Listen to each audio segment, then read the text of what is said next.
And can we just take a moment to think about 20 years of surviving in one of the most racist, misogynist places in the world?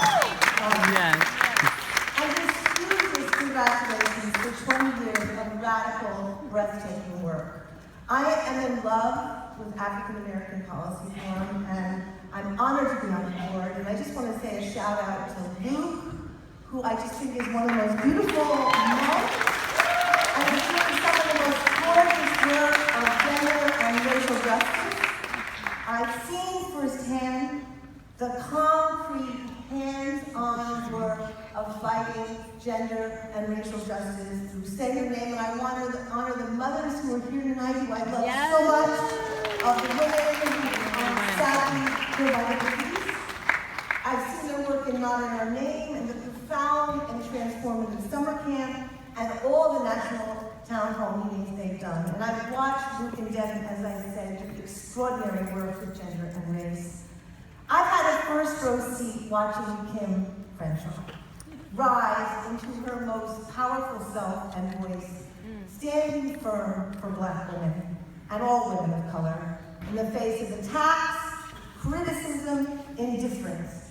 And I just watching her go through what she went through with the Obama administration, standing and insisting that Black women be a part of that story, and the kind of pushback she got, and the kind of undermining she got. I just want to take a moment to really honor her, because I know what she went through.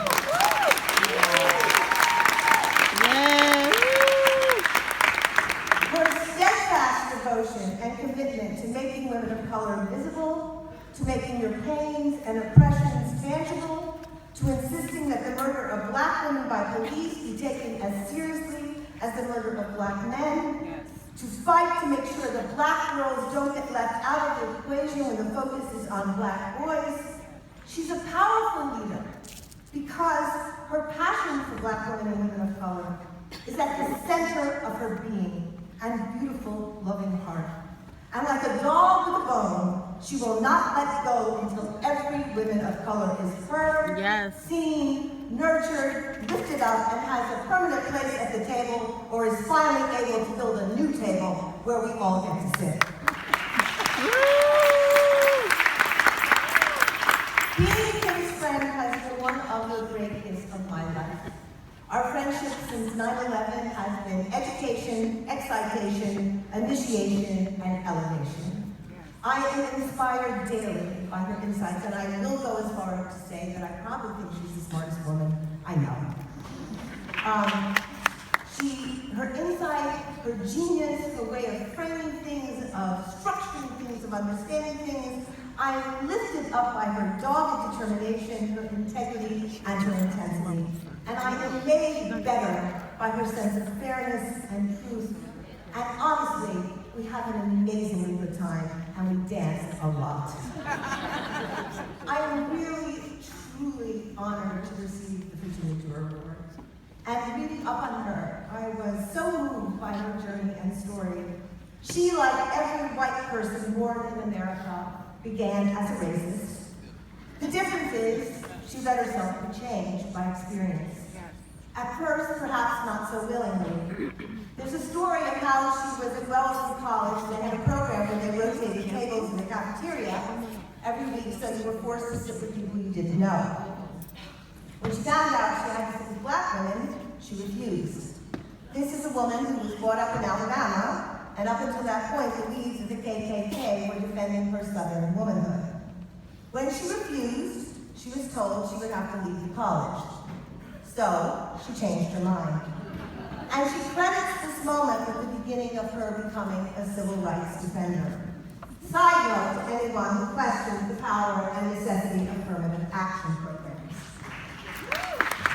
It was sitting at that table, meeting Black women, coming to know Black women, falling in love with Black women, caring about Black women, that planted the seeds of all the work she would eventually do, from inspiring and working with the Montgomery bus boycott to paying bail for Rosa Parks. As I said, and I think it's really interesting tonight that Keith Ellison is talking about women, because this is a night about intersectionality, I want to talk about race.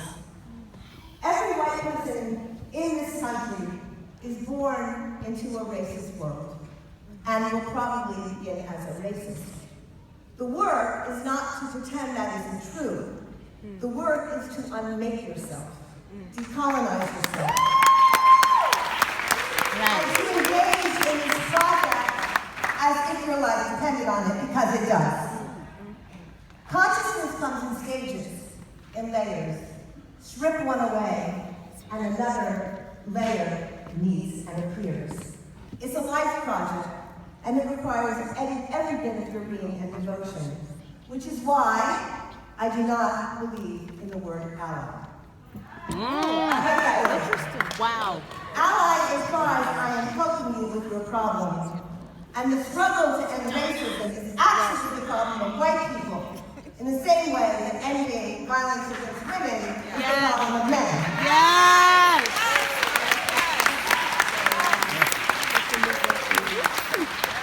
But another added injustice, the many injustices that people of color suffer, is racism not only undermines, devastates, and destroys black folks, but then they're made responsible for fixing it.